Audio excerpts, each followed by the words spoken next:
Друзья, всем привет! Сегодня расскажу про налоги. Они достаточно странные. Это налоги со всего мира, которые когда-либо платили люди.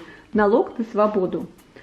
Очень такая, можно сказать, дикость из глубины истории. Впрочем, в те времена налог не казался каким-то безумным. Такая подать применялась в рабовладельческом Древнем Риме. Платился налог за освобождение раба.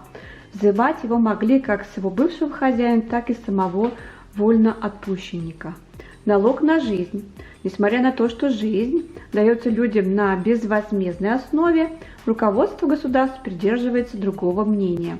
Оказывается, налогом можно обложить даже сам факт существования человека. И такая подать была в Англии в XIX веке. Ничем хорошим это не закончилось. В итоге из-за этого произошло крупное крестьянское восстание. Налог на воздух.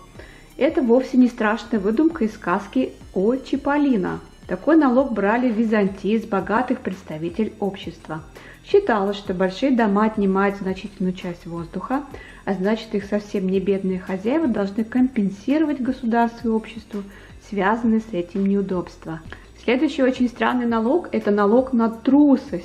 По всей видимости, англичане очень любят выдумывать налоги. Те англичане, которые не хотели сражаться на войне, могли откупиться от этой чести, выплатив некоторую сумму в казну. Выплаты производились регулярно и долгое время были вполне посильными. Изменилось это после того, как под знаменем Его Величества начала наблюдаться нехватка солдат.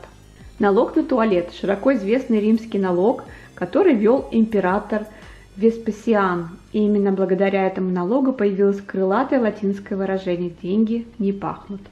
Налог на бороду. Это налог из России, и Петр I считал, что борода – это не лучшее украшение для мужчины, и поэтому заставлял мужчин бриться, как в Европе.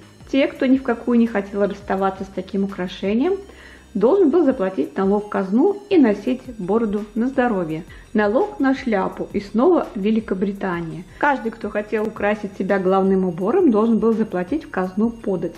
Городские жители платили за шляпы 2 фунта в год, деревенские платили 5 шиллингов в год.